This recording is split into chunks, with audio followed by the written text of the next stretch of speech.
The thought of nuclear war is terrifying. It's a threat that hangs over us, a dark cloud on the horizon. We hope it never happens, but we must be prepared. Knowing where to go and what to do could be the difference between life and death. In this dangerous world, knowledge is power.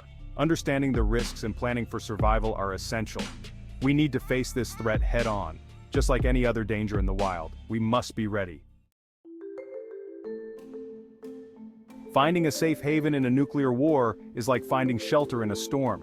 The chaos and unpredictability can be overwhelming, but with the right knowledge and preparation, you can increase your chances of survival.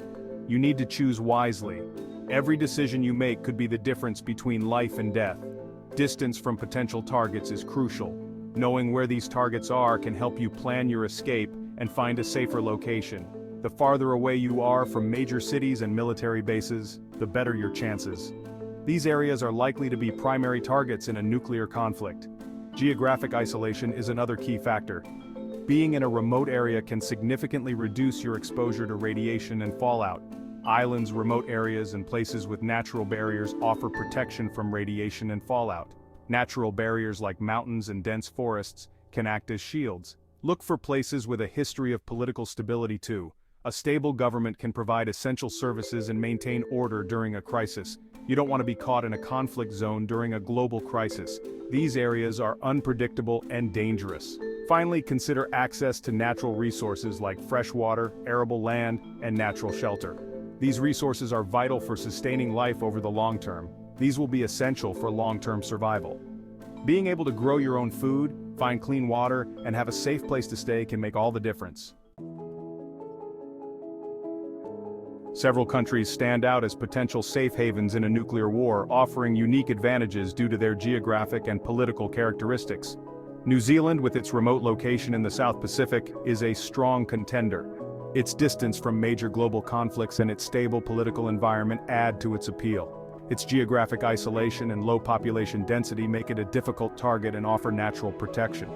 The country's self-sufficiency in food production and renewable energy sources further enhance its viability as a safe haven. Other island nations like Iceland, Fiji, and the Maldives also offer a degree of isolation. Their small populations and remote locations make them less likely to be targeted in a global conflict. Iceland, with its geothermal energy and potential for food self-sufficiency, could be a viable option. The country's ability to harness natural resources for energy and agriculture is a significant advantage. However, its proximity to NATO countries might pose a risk, as it could become involved in broader geopolitical tensions. Despite this, Iceland's strategic location and resourcefulness make it a noteworthy consideration. Section 4. The Southern Hemisphere, a strategic advantage. The Southern Hemisphere in general holds a strategic advantage in a nuclear war. The prevailing wind patterns in the Southern Hemisphere tend to carry radioactive fallout northward, offering some degree of protection to countries located there. Argentina, Chile, and South Africa, with their relatively large land masses and diverse climates, could provide refuge. However, political stability and access to resources remain important considerations. Section 5. Preparation, your best defense. In a world where uncertainty looms, being prepared is your best defense against unforeseen challenges. Choosing a safe haven is just the first step. It's crucial to identify a location that offers both safety and resources. You need to be prepared to survive on your own for an extended period.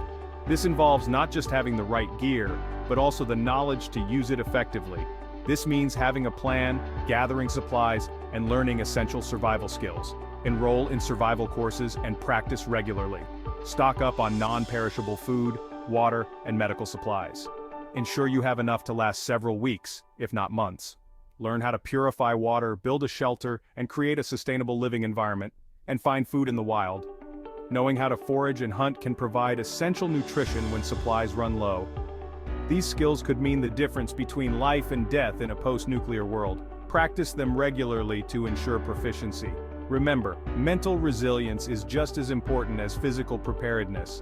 Techniques like meditation and journaling can help maintain mental clarity. Stay informed, but avoid panic. Keep up with reliable news sources and stay updated on the latest information. Connect with your community and support each other. Building a network of trusted individuals can provide mutual aid and security. In times of crisis, human connection is our greatest strength. Lean on your loved ones and offer support in return. Together, we can overcome any challenge. Section 6. A call to action, hope, and resilience. The threat of nuclear war is real, but it's not insurmountable. By understanding the risks, planning ahead, and cultivating a spirit of resilience, we can face this challenge head-on. Let's work together to create a safer and more peaceful world. Remember, even in the darkest of times, hope must endure. We have the power to shape our destiny and build a future free from fear. Let's choose wisely.